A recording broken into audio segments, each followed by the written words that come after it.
오늘 말씀은 사도행전 1장 11절 말씀인데 오늘은 이제 그 강의 설교가 아니고 주제 설교이기 때문에 말씀을 같이 이어가면서 함께 나누도록 그렇게 하려고 합니다. 자, 우리 주여 삼창 한번 하시겠습니다. 시작! 주여! 잘 듣게 해주세요. 깨닫게 해주세요. 시작! 주여!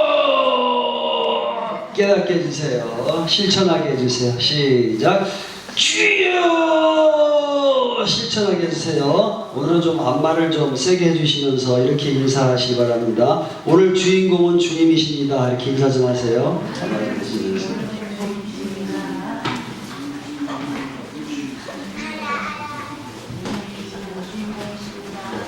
시원해요?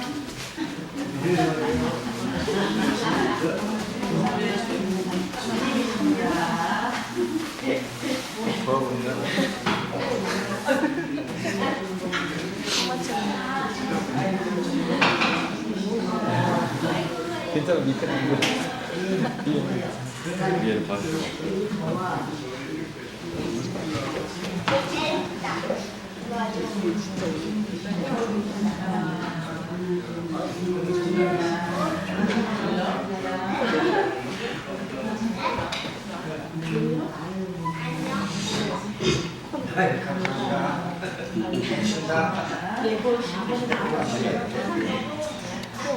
자, 코까지 세우면 큰일 나니까 세우지 마세요.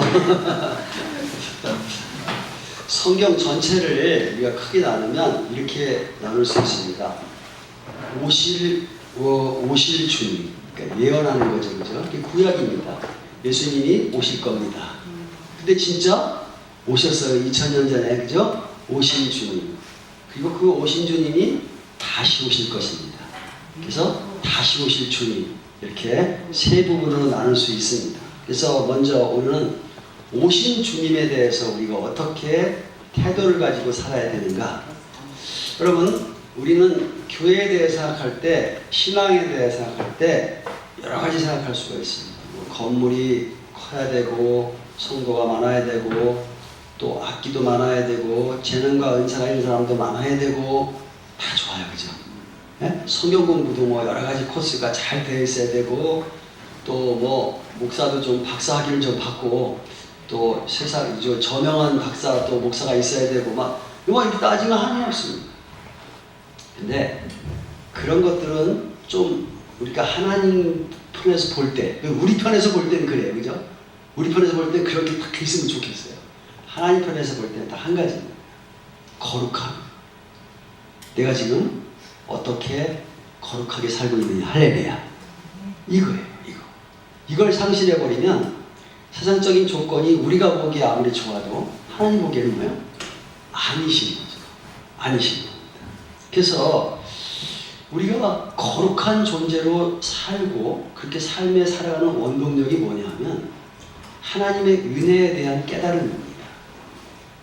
그래서 내가 받은 은혜가 얼마나 큰지를 알 때 그때 사람이 거룩하게 살게 되어져요. 그러니까 억지로 사는 것은 가는 게 한계가 있어요. 근데 은혜 가운데 사는 사람은 그냥 늘 기쁘고 감격이 있고요. 그렇습니다. 제가 어저께 밤에 아주 KBS 구에서 좋은 프로를 하나 하더라고요. 뭐냐면 억군 해군이라고 하는 거예요. 그런 병원이 있습니다. 캄보디아에. 억군이라는 말이 캄보디아나 태국에서 감사하다는 말을 그렇게 말하는 겁군 이렇게 해요. 겁군. 그리고 인사는 사와디캅 이렇게 하는 거예요. 근데 그 해군이 병원에서 뭘 하냐면 어린이들에게 심장 수술을 해주는 거예요. 근데 캄보디아 돈이 없잖아. 그래서 우리 옛날에 60년대, 70년대에 집 한 채 값이 기자촌이 350만 원이었다고 그러잖아요. 근데 지금 캄보디아가 어린아이 하나 심장 수술하는데 $6,000입니다. 우리나라 돈으로 한 700만 원 정도 가까이 되는 거죠. 그죠? 근데 제가 따져보니까 그 사람들 한 달 월급이 4, 5만 원 한다고 하면 야, 그럼 한 10년을 모아야 이걸 할 수 있는 수술비예요. 그 수술을 못 하는 거예요. 근데 10몇 년 전에 거기에서 간 한 의사가 선교사로 나와서 거기서 병원을 세우고 선교사들과 함께 같이 이제 목사님과 함께 거기서 이제 수술을 해주기 시작해서 한 300명 정도를 수술했습니다. 근데 이제 그러한 소식을 알고 미국에서 샌프란시스코에 있는 한 간호사가 미국에서 캄보디아까지 1년에 한 서너 번을 오는 거예요. 와서 그 간호사가 아주 베테랑 간호사예요. 중환자실에서 그 처리했던 간호사니까 뭐 심장 수술한 사람 애에다가 막 호수 끼고 뭐 이런 건 다 하는 거예요. 그리고 또 약이 없으니까 이제 약을 갖고 몇 달간 준비하고 오는데 그 캄보디아 그 공항에서 그게 짐이 너무 많아서 걸린단 말입니다. 근데 어떻게 통과해가지고 들어오는 거예요. 그분이 이렇게 이야기를 하더라고요. 짐 쌀 때 자기는 막 너무 기쁘다는 거예요. 기쁘고 캄보디아에 갈 일이 막 가슴에 막 이렇게 막 뛰어서 어떻게 짐을 싸냐면 한번 따라보세요. 그 사람 표현입니다. 방방 뛰면서 짐을 쌌대. 여러분, 저 그런 생각을 했어요. 어린아이가 심장 수술을 받아서 한 40년, 50년 더 사는 그 인생 때문에 심장이 방방 뛰는데 우리는 예수 믿고 영원한 생명을 얻으셨잖아요. 근데 우리는 왜 방방 안 뛰어질까? 한번 안 뛰어질까? 제가 아침에 잠깐 기도를 하면서 성만찬에 대한 부분이 중압감으로 다가오는 거예요. 예배 시간에 어떤 하나의 이러한 부분들이 추가되면 이게 좀 긴장도 되고 이게 시간이 또 있어야 되고 그러니까 무거운 짐이 돼요. 하나님 저한테 회개하는 마음을 주시더라고요. 야, 너 성만찬이 뭐냐? 이렇게 저한테 질문을 하시는 거예요. 하나님, 제가 잘못했습니다. 그게 드려지는 예식으로만 생각하고 그리고 성고를 읽었지만 의미에 대한 깊은 이해가 없이 그죠? 은혜가 없이 그냥 와서 내가 성만찬을 드리려고 했고요. 그래서 아침에 이제 이건 집사님이 아침 성만찬 준비를 해가지고 올리는데 저 떡을 넣을 때 기도하고 잔을 넣을 때 기도했습니다. 하나님, 이 떡은 주님의 몸이시고 이 잔은 주님의 피십니다. 하나님, 저에게 은혜를 주세요. 그리고 성만찬을 그냥 드리지 않게 해주시옵소서. 하나님 진짜 은혜를 주시더라고요. 여러분 그렇습니다. 오신 주님에 대한 우리의 마음은 표현하는 것은 감사와 찬양이에요. 하나님 감사합니다. 그리고 하나님 찬양 드릴 수밖에 없잖아요. 그죠? 그래서 그 감사와 찬양이 우리에게 흘러나와야 되는 그 이유를 알려고 그러면, 확실히 알려고 그러면 우리가 과거와 예수 믿고 난 이후의 현재를 우리가 그 크기를 비교해 보셔야 됩니다. 예를 들어 제가 물어볼게요. 사형수가 사형죄를 면한 게 감사합니까? 사기꾼 10년 받았다가 그 면제받은 사람이 더 감사할까요? 누가 더 감사할까요? 당연하죠. 그래서 우리가 성경을 통해서 내가 어떤 존재였는데 어떻게 구원받았는지를 다시 한번 여러분 아시는 이야기지만 내용이지만 다시 한번 의미를 생각해 보셔야 온전한 성탄절이 될 수가 있습니다. 우리 한번 예배소서 2장 2절부터 3절 한번 읽어보겠습니다. 시작. 그때 너희는 그 가운데서 행하여 이 세상 풍조를 따르고 공중의 권세 잡은 자를 따랐으니 곧 지금 불순종의 아들들 가운데서 역사하는 영이라. 전에는 우리도 다 그 가운데서 우리 육체의 욕심을 따라 지내며 육체와 마음이 원하는 것을 하여 다른 일과 같이 본질상 진노의 자녀였다. 여러분 과거에 우리가 예수 믿기 전에 어떤 사람이었냐면 우선 사탄의 종이었었습니다. 그러니까 여러분은 종살이 하는 사람들이었었어요. 거기다가 내 마음대로 육신에 따라서 하고 싶은 대로 다 알고 사는 사람이었습니다.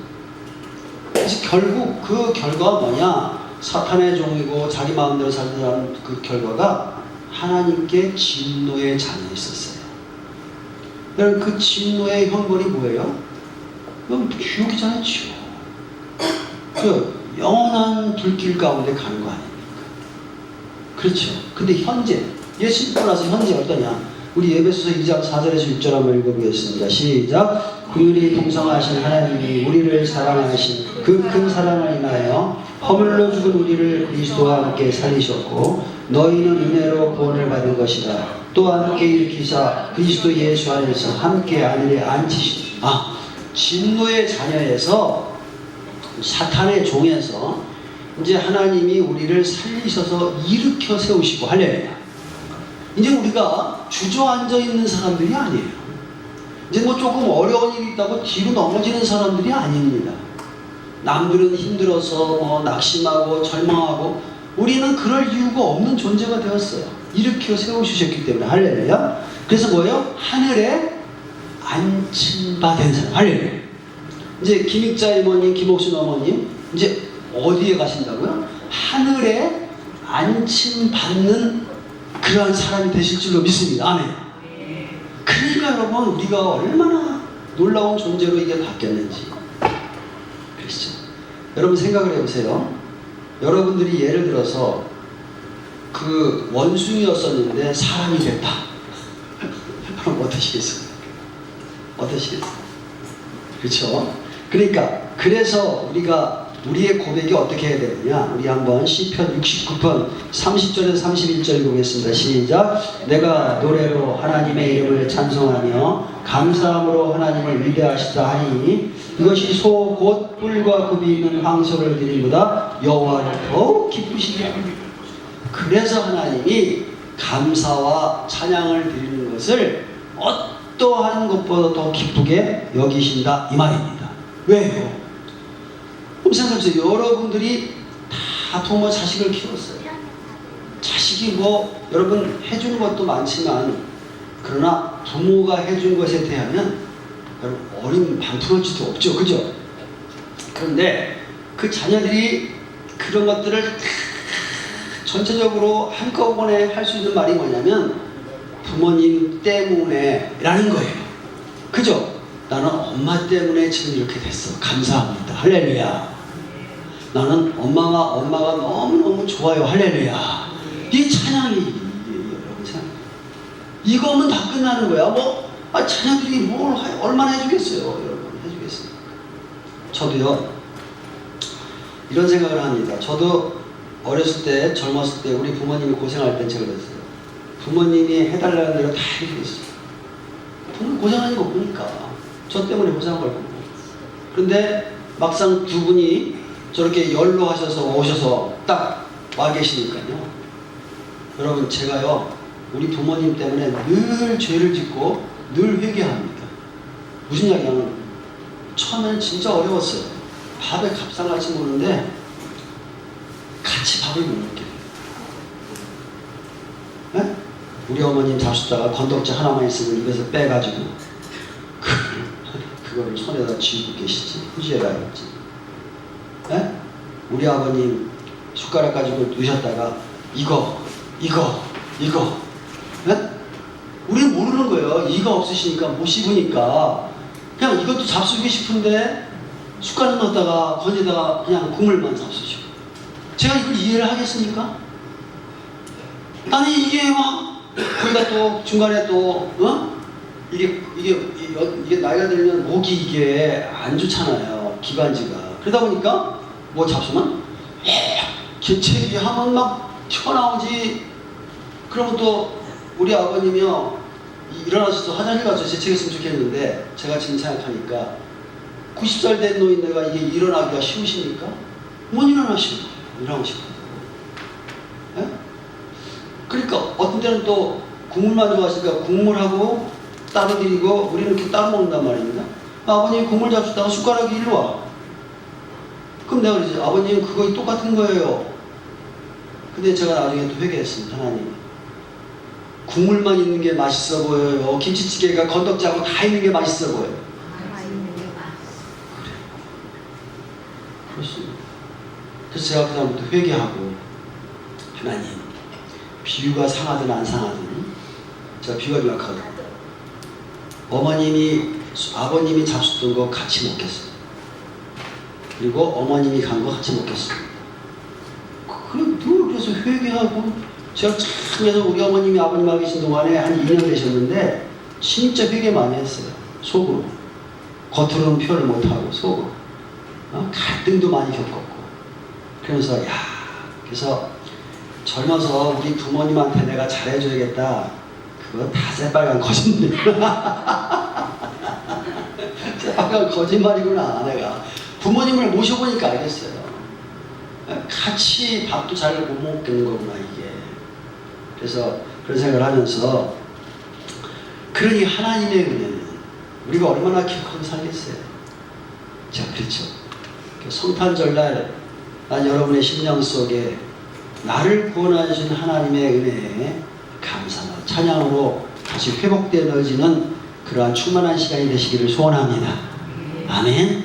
자, 그래서 우리 한번 하나님의 은혜라는 찬양, 제가 이 박종호 씨라는 분이 아주 배가 많이 나오고 뚱뚱한 분인데, 그 소프라노 누구죠? 김수, 예?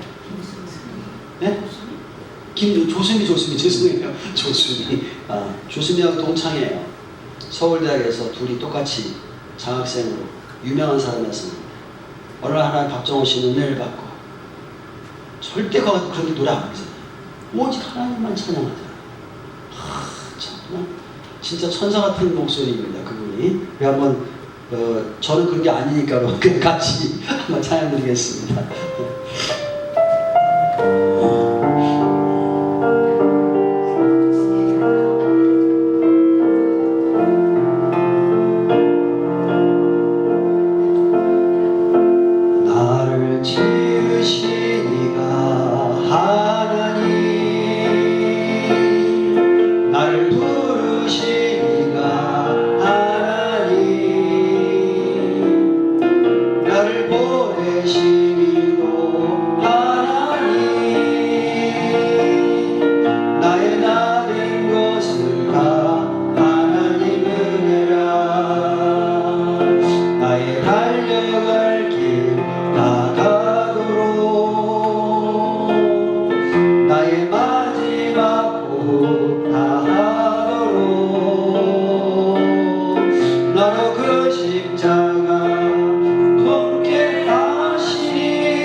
수준에 맞게 했어야 되는데 죄송합니다. 근데 하나님의 은혜 때문에 이 찬양을 꼭 부르고 싶었어요. 여러분 가사를 생각하시고 은혜 받으신 줄로 믿습니다. 그래서 여러분 어떻게 하시라고요? 하나님의 은혜에 대해서 늘 뭐 하시라고요? 감사하고 찬양하시는 삶을 사시기를 바랍니다. 근데 그 주님이 우리 십자가를 지시고 부활하시고 승천하셨는데 다시 오신대요. 왜요? 김일자 이모님을 데리러 할렐루야 하늘나라 들어가시라고. 그래서 오신 주님이 어떻게 오실 건가? 우리 사도행전 1장 11절 같이 읽어보겠습니다. 시작. 이르되 갈릴리 사람들아 어찌하여 하늘 쳐다보느냐? 너희 가운데서 하늘로 올려지신 이 예수는 하늘로 가심을 본 그대로 오시리라. 예, 사도행전에서 말씀드렸던 것처럼 이제 십자가에 달려 들어가시고 부활하고 승천하실 때 이제 제자들이 이렇게 보고 있으니까 왜 보고 있느냐? 선사들이 말을 하죠. 그 오신 가신 그대로 다시 오실 것이다. 그때 그 주님이 지금 2000년 전에 오셨습니다.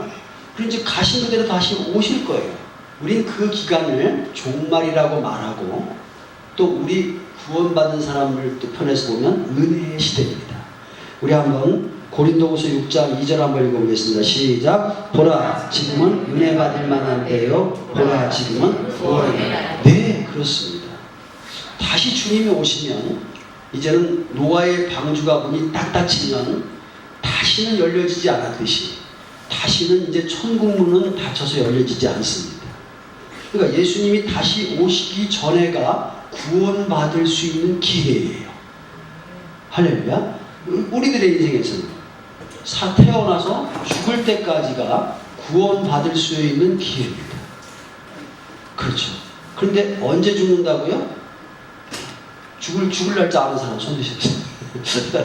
아무도 몰라. 그러기에 오늘이 중요하고 내가 오늘 예수 믿은 게 중요하십니다. 그리고 오늘 또 예수 믿으셔야 되는 겁니다. 누가 사우나 가서 죽을 줄 누가 알았겠습니까? 그러니까 여러분 우리의 인생도 오늘 여러분이 예수 믿으신 것이 얼마나 감사한지 모르시잖아요. 그래서 예수 안 믿는 사람도 오늘 예수 믿으셔야 되는 거예요. 오늘 살아있는 오늘.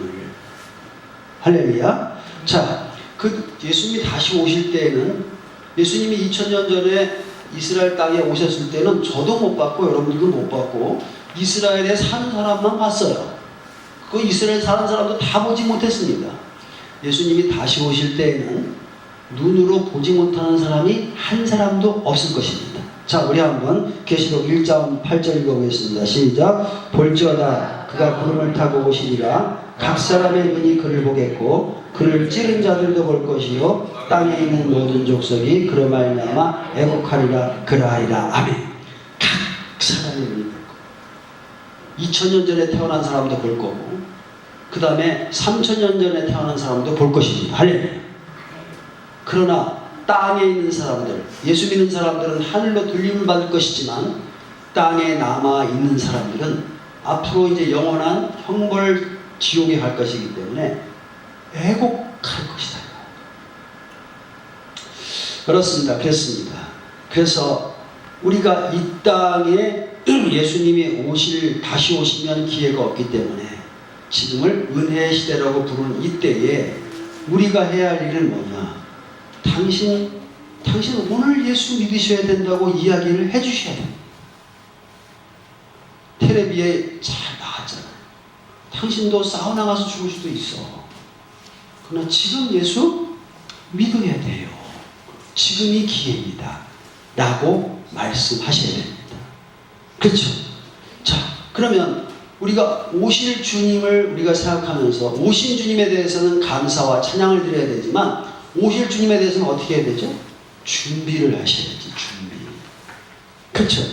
자, 여러분 기다리잖아요. 우리 기다립니다. 기다림은요 현재와 미래 사이에 딱 이렇게 있어요. 근데 우리의 기다림은 막연한 기다림이 아니야. 불안한 기다림이 아닙니다. 될 수도 있고 안 될 수도 있어. 이런 기다림이 아니에요. 확실한 거를 기다리는 거예요. 확실한 거. 그러니까 여러분 사람들이요 어디를 무슨 일을 할 때 끝을 보고 여기다 시작을 하잖아요. 그죠? 끝을 보고 시작을 해요. 근데 그 끝이 확실한 게 어디가 있어요 세상에. 근데 우리는 확실한 끝을 보고 인생을 지금 가고 있는 겁니다. 그 얼마나 멋있는 사람들이에요. 성공하지 않을 수 없는 사람들이죠. 없는 사람들. 자, 그래서 우리에게 앞으로 우리에게 주어질 약속의 축복이 뭔지 우리 한번 계시록 21장 13절에서 15절 읽어보겠습니다. 시작. 내가 들으니 보좌에서 큰 음성이 나서 이르되 보라 하나님의 장막이 사람들과 함께 있으니 하나님이 그들과 함께 계시리니 그들은 하나님의 백성이 되고 하나님 친히 그들과 함께 계셔서 모든 눈물을 그 눈에서 닦아주시니 다시는 사망이 없고 애통하는 것이나 혹하는 것이나 아픈 것이 다시 있지 아니하리니 처음 것들이 다 지나갔으니라. 보좌에 앉으신 이가 이르시되 보라 내가 만물을 새롭게 하리라. 여기 보세요. 그러면 우리 이렇게 생각해. 이 글을 읽으면, 이 말씀을 읽으면, 그래, 천국은 아픈 것도 없고 눈물도 없고 고통도 없는 것이 천국이다. 아니, 그거는 세상 사람들에게 알아듣기 쉽게 이야기한 거예요. 세상 사람들은 뭐예요? 안 아팠으면 좋겠죠? 그죠? 희동이는 잘 몰라 아직. 응? 나이 들면 다 아파. 아침에 일어나면 목도 아프고 허리도 아프고 다 아파. 황희상 아버님 혼자만 아프신 것처럼 맨날 아프다고 그러는데 다 아파요, 황희상 아버님. 응? 나보고 김정일 목사는 아직 젊은데, 아니 저도 아파요 하라. 슬픈 일 없는 사람, 속상한 일 없는 사람 없어요. 천국에는 그런 것이 다시는 있지 않을 것이다. 1년만 없다 뭐 이런 게 아니고, 여러분 천국 가시면 그 이후에 다시는 그런 일이 없대요. 할렐루야. 아멘. 아휴. 그래서 우리를 새롭게 하시는 거예요. 완전히 새롭게. 할렐루야. 아멘. 이게 누가 하신 말이냐? 보좌에서 하늘 보좌에서 하나님이 하신 미래의 축복의 약속이란 말이야. 할렐루야. 그럼 우리는 어디를 향해 가는 거야? 여기를 향해 가시고 계시는 거야. 이건 그냥 우리 인간적인 표현으로 한 것뿐이지, 고통이 없고 눈물이 없고 병이 없고 아픈 것이 없고 애국하는 것이 없고 다시는 있지 않는 그곳에 가면 이것만 없는 것이 아니라 얼마나 좋을까요? 할렐루야. 응? 여러분, 저는 세계 테마기행을 가끔 가다 보면 어쩜 그렇게 좋은 데가 많아요. 근데 타락한 이 세상도 그렇게 좋은데 하나님이 리모델링 싹 해가지고 이 땅을 싹 새로 하나님이 딱 어디에다 주신다고 해요. 얼마나 좋으시겠어. 이게 여러분에게 주어진 하나님의 약속인 줄 믿으시기 바랍니다. 근데 이 축복이 내 것이 되려면 어떻게 되느냐? 우리 계시록 20장 12절 보세요. 시작. 보라, 내가 속히 오리니 내가 줄 상이 내게 있어 각 사람에게 그 하늘을. 아무리 좋아도 내 것이 안 되면 소용이 없으십니다. 행한 대로 갚아줄 것이다. 이 소망에 있는 사람들은 자기가 삶을 다르게 살아야 돼요.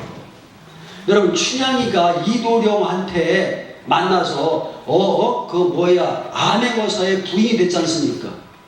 그 춘향이가 지 마음대로 아이고 변사또가 막 겁주고, 야 너 내가 살면 돈도 주고 가락지도 껴준다. 그때 홀딱 넘어갔으면 무슨 암행어사 부인이 돼 되기는. 그죠? 변사또 감옥에 갈 때 춘향이도 같이 감옥에 간다고. 우리도 마찬가지. 약속이 있지만 그 약속을 향하여서 나아가는 사람의 삶이, 그죠? 그 미래 약속인데 그 약속을 준비해서 살아가는 삶이 안 된다면 약속을 받을 자격이 없는 거지. 그러니까 여러분, 양다리 걸치고 예수님 믿으려고 하지 마세요. 양다리 걸치면 세상의 폭풍이 확 쓰면 싹 쓸어가 버립니다. 그냥 죽으면 죽으리라고 하나님 붙들고 사십시오. 할렐루야. 그러면 마지막 날에 춘향이는 그 변사또 하나 거절했더니 암행어사 부인이 됐는데, 할렐루야. 우리가 신앙의 절개를 지키고 살면 미래에 얼마나 놀라운 역사가 일어나게 될 줄로 믿으시기 바랍니다. 그래서 우리가 준비 안 하면 어떻게 될까? 그럼 준비 안 하면 우리가 마태복음 28장 48절에서 52절 읽어보겠습니다. 시작. 만일 그 악한 종이 마음에 생각하기를 주인이 더디오리라 하여 동료들을 때리며 술취분들과 더불어 먹고 마시게 되면 생각하지 않은 날 알지 못하는 시각에 그 종의 주인이 일러 어미 때리고 외식하는 자가 받는 발에 처하니 거기서 슬피 울며 이를 갈미 있습니다. 아니야, 주님은 한 10년쯤 오실 거야. 10년 후에 오실 거야. 내가 살아있는 동안은 안 오실 거야.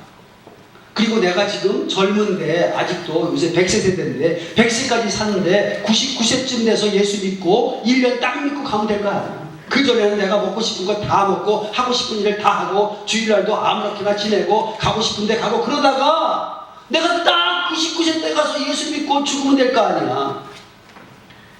그래요.